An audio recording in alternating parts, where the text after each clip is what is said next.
Bueno, Diego, te habían quedado planteados los deberes. De lo que ustedes perciben, Sí.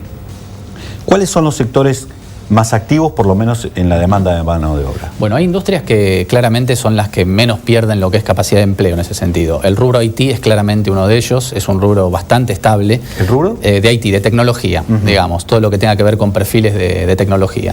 Porque claramente son competitivos a nivel internacional, ¿no? Entonces se generan realmente propuestas de valor y, digamos, los trabajos suelen no descender demasiado en ese rubro. Todo lo que sea petróleo también es un rubro muy fuerte en ese sentido. Y hoy claramente quizás las industrias son las que primero están obviamente recuperando capacidad de empleo. El rubro tecnológico es uno de los rubros que está con más crecimiento. Todo lo que sea consumo masivo de a poco empieza a dar signos de... Eso te iba a preguntar, porque uno de los sectores más castigados en la recesión fue básicamente el consumo. Y uno notó que hubo destrucción de personal en el rubro de comercio, las cadenas de minoristas básicamente. Hoy son el caso opuesto de lo que planteábamos como la generalidad. En ese lugar, en ese sector económico sí hubo fuertes despidos. ¿Están recomponiendo personal o no? Están empezando a recomponer personal, obviamente van a pagar el precio de esos despidos, porque es rearmarse nuevamente, es recuperar conocimiento que se perdió, pero claramente va a haber una demanda que obviamente va a estar atado a todo este proceso inflacionario y que la demanda de sueldos, de mayores sueldos, se va a traducir a los precios, digamos. O sea, va a ser toda una cadena que va a ser muy difícil de parar, digamos, pero claramente se están reactivando. Ernesto, ¿algo puede cambiar las perspectivas mediocres en términos de empleo? Digo, porque hasta hace 2 años tuvimos hasta la fantasía de que esta economía podía llegar al pleno empleo, ¿te acordás? No, se discutió en 2 meses, 3 meses estuvo. No, yo creo que el sector formal estuvo en pleno empleo y te diría que ahora tampoco tiene un desempleo tan elevado. El grueso del desempleo está en el sector informal de la economía, no en el sector formal, que es el que empuja el crecimiento. En el sector informal, que además es el que le da trabajo al 30%, implica el 30 y pico por ciento del empleo. Como 35%. 35, 36%. Exactamente. Es un número duro, no se ha bajado.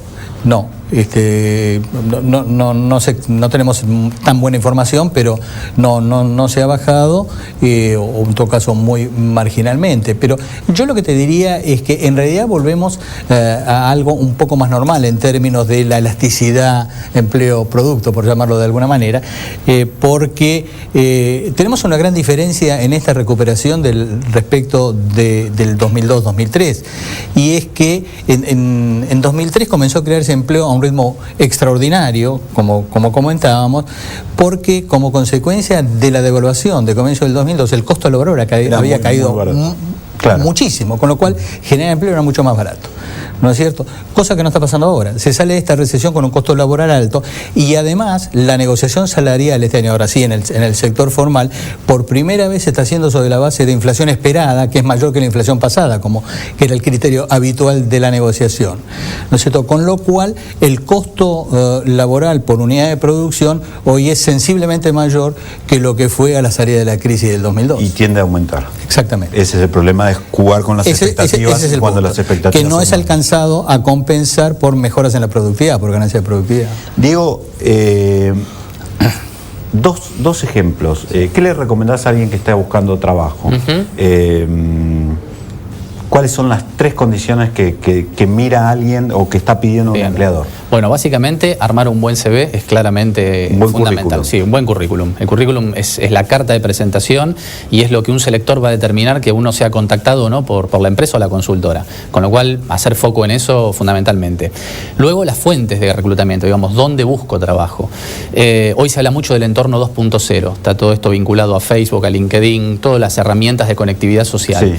Sí. Muchas empresas están reclutando a través de LinkedIn o de portales de este estilo.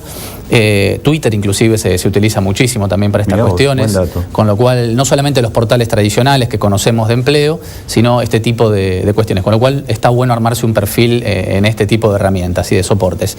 Y obviamente, si busco trabajo tengo que estar en el mundo virtual, por decirlo de alguna manera.